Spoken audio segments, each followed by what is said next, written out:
Hello everyone, আমি তোমাদের সবার প্রিয় কাবেরিকা চলে এসেছি আমাদের একটা নিউ ব্লগ নিয়ে। আশা করছি সবাই খুব ভালো আছে আর আমিও খুবই ভালো আছি। তো আজকে হঠাৎ করে কোনো প্ল্যানিং ছাড়াই অশোকনগরে চলে আসলাম দিদির বাড়িতে। তো সকালবেলা এসে খাওয়া দাওয়া করে সারাদিন খুব আনন্দে মস্তিতে কাটিয়ে তো আমরা এখন বিকেলবেলা একটু বেরোচ্ছি বেরিয়ে করতে, কারণ যেহেতু সন্ধ্যেবেলা ট্রেন ধরে আমাদের আবার বনগাঁয় চলে যেতে হবে। আর দেখো দিদির ছেলেটা কি পরিমাণে আনন্দ পাচ্ছে, এদিকে দেখো আমাদের মনার তো হাসির কোনো শেষ নেই, কারণ যেহেতু ভাইকে পেয়েছে আর ভাইকে পেলে না ওর কাউকে লাগে না।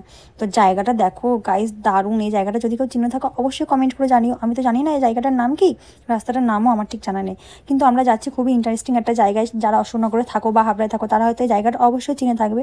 চলো স্পটে গিয়ে দেখা হচ্ছে। তো দিদিরা টোটো রিজার্ভ করেছিল আমাদের ঘোরাবে বলে স্পেশালি আমাদের জন্য। আর দেখো পুকুটা শুধু লজ্জা পায়, ও মেয়েদের দেখলে না শুধু হাসবে আর লজ্জা পাবে। আর এতটা সুন্দর বাচ্চা, ও একটুও কাঁদে না, এত ভালো লাগে আমার। আর বাচ্চা কাচ্চা সত্যি কাঁদলে ভালো লাগে না, ওরা সারাক্ষণ হাসি খুশি থাকবে, হুটোপাটা করবে, তবেই না বাচ্চাদের ভালো লাগবে। তোমরা কি বলো? আর স্পটটা দেখে কেউ গেস করতে পারছো যে এটা কোন জায়গা হতে পারে? ঠিক আছে চলো, তোমাদের আর আমি ওয়েট করিয়ে রাখছি না, আমি বলে দিচ্ছি স্পটটার নাম।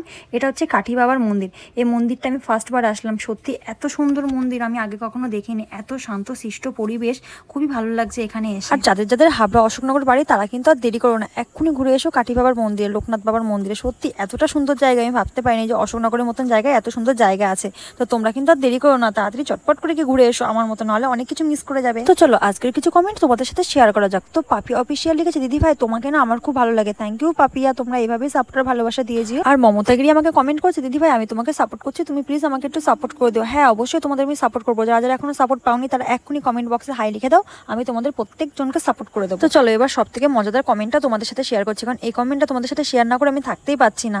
তো সাথী বিশ্বাস আমাকে বলেছে, দিদি ভাই আমি যদি মেয়ে না হয়ে ছেলে হতাম তাহলে আমি তোমাকেই বিয়ে করতাম। তো এই কমেন্টটা কিন্তু আমার সব থেকে বেশি ভালো লেগেছে, এরকম কমেন্ট কিন্তু সচরাচর দেখা যায় না। আর সৌরভ সিং আমাকে কমেন্ট করেছে, দিদি ভাই এইভাবে এগিয়ে যাও, আমরা সবাই তোমার পাশে আছি। হ্যাঁ সত্যি তোমাদের সবার পাশে থাকাটা আমার কাছে ভীষণ ইম্পর্টেন্ট, কারণ তোমরা পাশে না থাকলে, সাপোর্ট না করলে আজ আমি এতদূর এগোতে পারতাম না। থ্যাংক ইউ সবাইকে আমার পাশে থাকার জন্য, আর সারা জীবন এইভাবেই আমার পাশে থেকো। আর এদিকে কিন্তু আমাদের মন্দির ঘোরা হয়ে গেছে, কারণ এখানে অন্ধকার হয়ে যাচ্ছিল, আমাদের আরো এক জায়গায় ঘুরতে যেতে হবে, কারণ এক জায়গায় ঘুরলে তো হবে না। এদিকে দেখো আমাদের পুকু বাবা কি করছে, ও কিন্তু আনন্দে আত্মহারা হয়ে গেছে। দুটো মিমি এসছে আমাদের বাড়িতে, আমার দিদি এসছে, মানে সবাইকে পেয়ে ও এত খুশি। আর মানুষজনও সত্যি খুব পছন্দ করে, সব বাচ্চা কিন্তু মানুষজন পছন্দ করে না, কিন্তু আমাদের পুকু দেখো সবার সাথে বানিয়ে নিতে পারে কি সুন্দরভাবে। তো সন্ধ্যে প্রায় হয়ে গেছে, যেখানে যাওয়ার কথা ছিল সেখানে আমরা যাইনি, কারণ যেদিন আমরা গেছিলাম সেদিন ট্রেনের একটু গন্ডগোল ছিল, সেই জন্য ভাবলাম তাড়াতাড়ি ওখান থেকে বেরিয়ে যাক।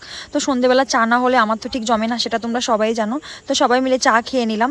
চা খাওয়ার পরে কিন্তু আমরা এখানে খেয়ে নিয়েছিলাম ফুচকা, সেটার ভিডিও আর করা হয় না। আর হাবড়া এসে কিন্তু আমি প্রথম অরুণ আইসক্রিম খেলাম, যেটা আমাদের বনগাঁয়ে পাওয়া যায় না, খুবই ভালো লাগলো। তো দেখো স্টেশনে এসে আমরা খেয়ে নিয়েছিলাম চাউমিন আর এদিকে এগরোল। আর আমার মনা কিন্তু বাড়ির জন্য নিয়ে নিয়েছিল পোলাও আর হান্ডি চিকেন। তো আমার এই মিনি ব্লগটা কেমন লাগলো সেটা কিন্তু অবশ্যই জানি। এরকম নতুন নতুন ভিডিও পেতে আমাকে অবশ্যই ফলো করে রেখো, আর এই ভিডিওটা কিন্তু কেউ শেয়ার করতে ভুলো না। তো আবারও দেখা হবে তোমাদের সাথে নতুন একটা ভিডিও নিয়ে। আজকের মতো ভিডিও এই পর্যন্ত, টাটা বাই, গুড নাইট।